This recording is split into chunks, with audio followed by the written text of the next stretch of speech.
তওবা চুবা সদ পেশে মা আমদান, তওবা চুবা সদ পেশে মা আমদান, বরদরে হক নু মুসলমান আমদান। তওবা বলা হয় আমি আল্লাহর থেকে সরে গেছিলাম গা, ইসলাম থেকে যেন সরে গেছিলাম গা, আবার আল্লাহর কাছে ফিরে আসা, নতুন হিসাব নতুন ভাবে যেন মুসলমান হওয়া, নতুন ভাবে আবার ঈমান আমল দোহরাইয়া আবার ইবাদত বন্দেগী শুরু করে দেওয়া, গুনাহকে একেবারে ছাইরা দেওয়া, এটার নাম হইল তওবা। সারা জীবনের পাপের প্রায়শ্চিত্ত আজকে হয়ে যাবে। হার তো আমি নিছি না ঠিক, তখন তো দেখা যাবে আমি নারী নই পুরুষ। এই কথাটা বাচ্চা জানতে পারলেই আমার ফাঁসি। কারণ ইজ্জত রক্ষার জন্য বাচ্চার ইজ্জত যাইতেছে। বাচ্চার বাড়িতে পুরুষ হইয়া মহিলাদের কাছে চাকরি নকরি করছে, যত আকাম কম তো অবশ্যই করছে। বাচ্চা তার ইজ্জত রক্ষার্থে হইল আমারে ফইলই জব করব। এখন কি করা যায়?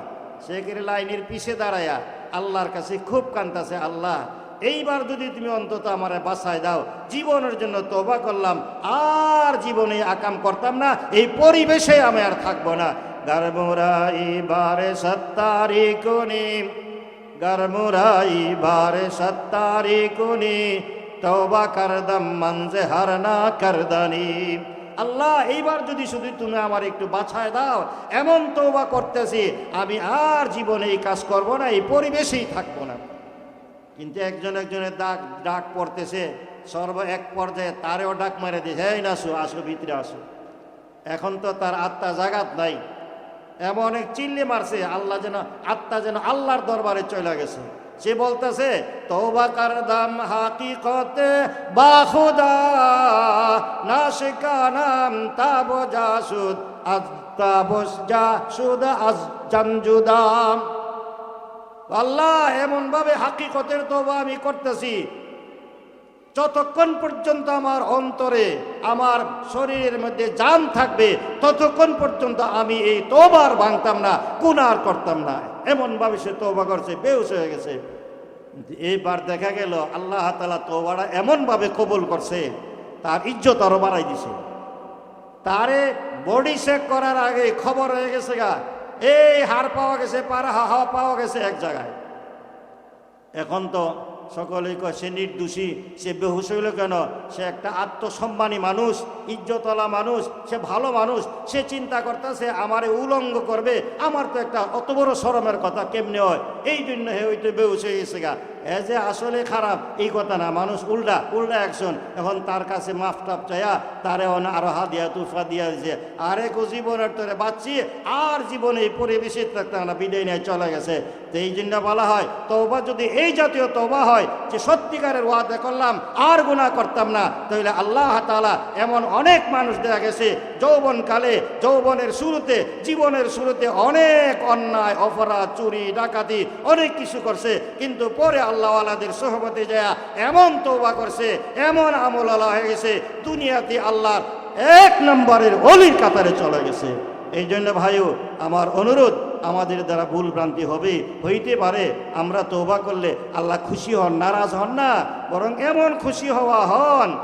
রাসূল করিম সাল্লাল্লাহু আলাইহি ওয়াসাল্লাম বলেন, এক লোক সফরে পথ দিছে, মরুভূমি এলাকা, উটের উপর শোয়ার, যত সামানপত্র আছে সব উটের উপরে।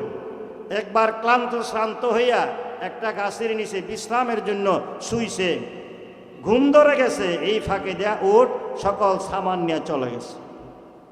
ঘুমতে ওইটা দেখে কিচ্ছু নাই, মরুভূমি এলাকা, হাঁটারও পথ নাই, সূর্যের তাপে এত উত্তপ্ত থাকে বালু, খালি পায়ে হাঁটারও কোনো জো নাই।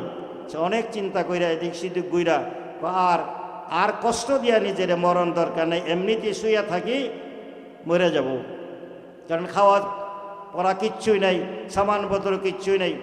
এই করতে করতে তার আবার চোখ লাগা গেছে। একটু পরে জাগ্রত হওয়ার সাথে সাথে দেখে উট তার সমস্ত সামান, খাওয়া পড়া, কাপড় চোপড় যা আছে, পানি, সব কিছু নিয়ে তার সামনে হাজির। এবার লোকটা কেমন খুশি হবে?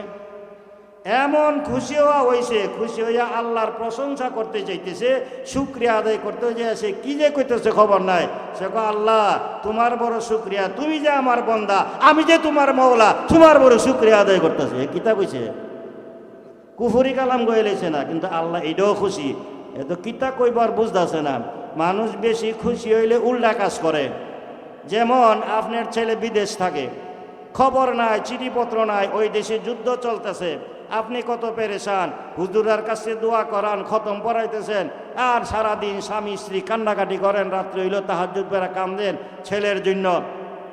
হঠাৎ দেখেন কি সে একেবারে বিদেশি লাগেজ লইয়া মাল সামান বইরা বাড়ির দরজা গেইটে দেয়া ঢুকতেছে। এখন খুশি হাসির কথা না। এখন দেখা যাইব মা বাপে হেরে জাবরায়া দইরা কোলাগুলি এরা কান্নার রুল পড়ে গেছে। কেন কান্দ? এটা তো কান্না রইল হাসির কান্না, খুশির কান্দা, সুখের কান্দা। যে মানুষ যখন বেশি সুখী হয় তখন উল্টা পাল্টা কাজ করে। ওই লোকটা যে উল্টা পাল্টা কইতেছে তার খবরই নাই। আল্লাহ বলেন এই লোকটা যেমন খুশি হয়েছে, আল্লাহর নবী জানান, এই লোকটা যেমন খুশি হয়েছে তার সামান পাইয়া, ঠিক এমনিভাবে এর চেয়ে আরও বেশি খুশি হন আল্লাহ তার বন্দার উপর। বন্দা যখন গুনাহ ছাইরা যে তওবা কইরা ভুল স্বীকার কইরা আল্লাহর কাছে মুতাওয়াজ্জ হয়, আল্লাহর পথে ফিরে আসে, আল্লাহ তখন তার উপর এমন তোর খুশি হয়ে যান। এই জন্য আমাদেরকে আল্লাহর দিকে আল্লাহ মুখাপেক্ষী হইতে হইব। তওবা কারে কয়? তওবা চুবা সদ পেশে মা আমদান, তওবা চুবা সদ পেশে মা আমদান, বরদরে হক নু মুসলমান আমদান। তওবা বলা হয় আমি আল্লাহর দিকে সরে গেছিলাম গা, ইসলাম থেকে যেন সইরা গেছিলাম গা, আবার আল্লাহর কাছে ফিরে আসা, নতুন হিসাব, নতুনভাবে যেন মুসলমান হওয়া, নতুনভাবে আবার ঈমান আমল দোহরাইয়া আবার ইবাদত বন্দেগী শুরু করে দেওয়া, গুনাহকে একেবারে ছাইরা দেওয়া, এটার নাম হইল তওবা। এই জন্য ভাইও আমাদের অতীতে যত কিছু হয়ে থাকুক সব থেকে আমরা খালেস তওবা করব, সামনে যেন আমাদের দ্বারা আর গুনাহ না হয়। যেই কয়দিনে আমাদের সামনে আছে বলা তো যায় না কয়দিন আর আছে, আগামী কল্যের কোনো বিশ্বাস নাই। আল্লাহর রাসূল সাল্লাল্লাহু আলাইহি ওয়াসাল্লাম এই জন্য বলেন বাদিরু বিল আমাল, বাদিরু বিল আমাল। ও দুনিয়ার মানুষেরা নেক আমলে তাড়াতাড়ি করো, নেক আমলে তাড়াতাড়ি করো, করবা করবা কইয়া দেরি করো না, আগামী করলে করবে এই বইলাও দেরি করো না।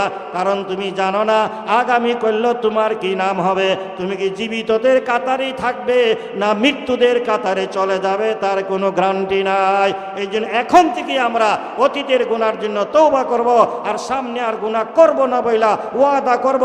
নেক আমল ছাড়বো না, ফরজ ওয়াজিব রীতিমতো আদায় করব, নফল যত পারা যায় বেশি বেশি করব, আখিরাতের কথা স্মরণ রাইগা ইস্তেগফার কইরা আমলগুলা শুধরাইয়া সামনের দিকে চলতে থাকবো। আল্লাহ আমাদের সকলকে তওবা ইস্তেগফার কইরা জীবন শুধরাইয়া আখিরাতমুখী জীবন গড়ার তৌফিক আল্লাহ আমাদেরকে দান করুন। সকলে বলে আমিন।